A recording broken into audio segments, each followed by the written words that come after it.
Most leaders confuse being liked with being effective. I did the same for years without realizing it. And the truth is, approval feels safe, a lot safer than authority until it costs you both. And most leaders only notice the damage when their decisions start shrinking. So what exactly replaces that need to be liked? It's the shift that puts your integrity back in the driver's seat. You know that moment, the moment where you're about to make a call, you can already feel that imaginary committee forming in your head. Will they be upset? Will they think I'm being unfair? Will this make them not like me? It feels harmless. It feels thoughtful, like you're being a considerate leader. But here's the part that nobody tells you. That little mental debate is actually fear dressed up as empathy. And I'm not calling you scared. I'm saying you've been trained to believe that harmony equals leadership. Most workplaces condition you into thinking that your job is to keep everybody comfortable, even if that means that you stay uncomfortable. And here's the real problem.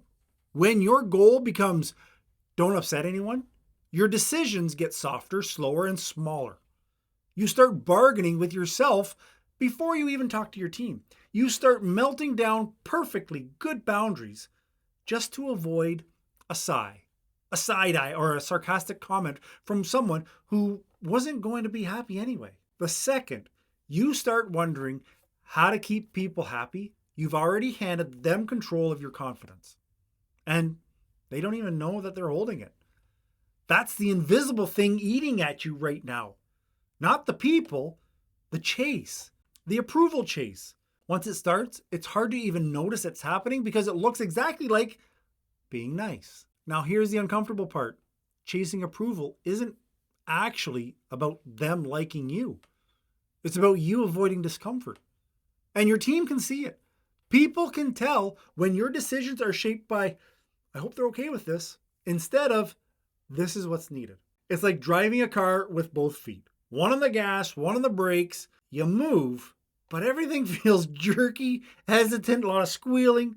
That hesitancy from a leader, that's where respect starts leaking. Nobody says it out loud, of course. They won't pull you aside and be like, hey, we're losing faith in you because you're too worried about what we think. No one does that. Instead, they start testing you. They push deadlines. They question directions. They stop taking your words at full weight because they know you'll wiggle if we just push a little. And when a leader starts to get a little bit uncomfortable, everybody notices. Approval chasing also builds resentment, and not the kind you think. Sure, it might feel resentful that people don't appreciate how hard you try, but the team also starts resenting you because you don't know where you stand. People respect clarity even if they don't always love the decision. The moment they sense you're more focused on being liked than being clear, your authority gets traded for temporary comfort. Now here's the shift we have to make. Stop trying to be liked. Start trying to be predictable. Not predictable as in boring, predictable as in consistent. Predictable as in, I know how this leader makes decisions. The real alternative to approval chasing isn't coldness, it's integrity. It's making decisions based on your values, not their reactions. Being predictable means people know that you're going to be fair. They know you're going to be honest. They know you'll hear them, but not bend just because they make a face. Your job is not to manage feelings. Your job is to manage standards. And here's the beautiful twist. When you stop performing for approval, you actually create more trust. People follow leaders they can count on, even if they disagree. And before we get too much deeper into this, let me say something. If you're listening to all of this and you're thinking, yeah, I chase approval, but I don't know how to stop, this is exactly why I built the Better Boss Club. It's not a course, it's a community. Yes, you get my courses, you get my tools, my scripts, templates, all the coaching stuff. But then you get a community that you can step into, that can work with you, that can help guide you through these conflicts, these situations. Come and join us now. Now let's get back into it because this next part is where everything just clicks, snaps into place. Being predictable means that you don't leave your team guessing. It means your decisions aren't negotiable just because someone raises an eyebrow. And it means you get to keep your mental bandwidth instead of spending it analyzing every mood in the room. When you lead from predictability, people stop testing your boundaries. Why? Because they already know where the boundary is. And that's the part approval chasing will destroy. Approval chasing blurs the line. Predictability redraws it, bold, clean, and visible. And here's the shift that nobody tells you. You're not trying to avoid disappointment.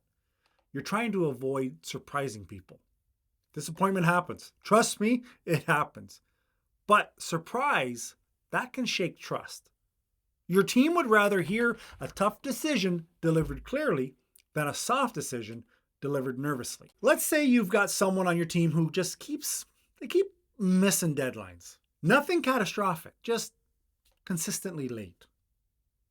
Every time you bring it up, there's that little voice whispering, okay, don't be too hard on them. Maybe it's not a big deal. Don't make this awkward. So you soften it. You throw in 10 disclaimers. You pad every sentence with, I totally get it, and no worries if not. You basically turn a real performance conversation into a polite suggestion. And the person walks away thinking, okay, cool. So deadlines, optional. Now let's replay that with predictability instead of approval chasing. You say something as simple as, hey, I'm noticing deadlines are slipping. That's not like you. Walk me through what's happening so we can fix it. No drama, no fear, no emotional gymnastics. You're calm, you're direct, and your standard is clear. That consistency, not charm, not likability, not please don't be mad at me energy, that is what earns respect over time. The team starts thinking, okay, this guy's steady. I know what I can expect from him. And that's when your authority stops being situational and it starts being earned. Because when your integrity sits in the driver's seat, people follow you, not because you're the nicest, but because you're the most reliable. And funny enough, that's the kind of leader that people actually like. Not the one chasing approval, the one who doesn't need it. Now, if this connected with you, hit subscribe, get your coffee. I'll see you in the next one. Ciao.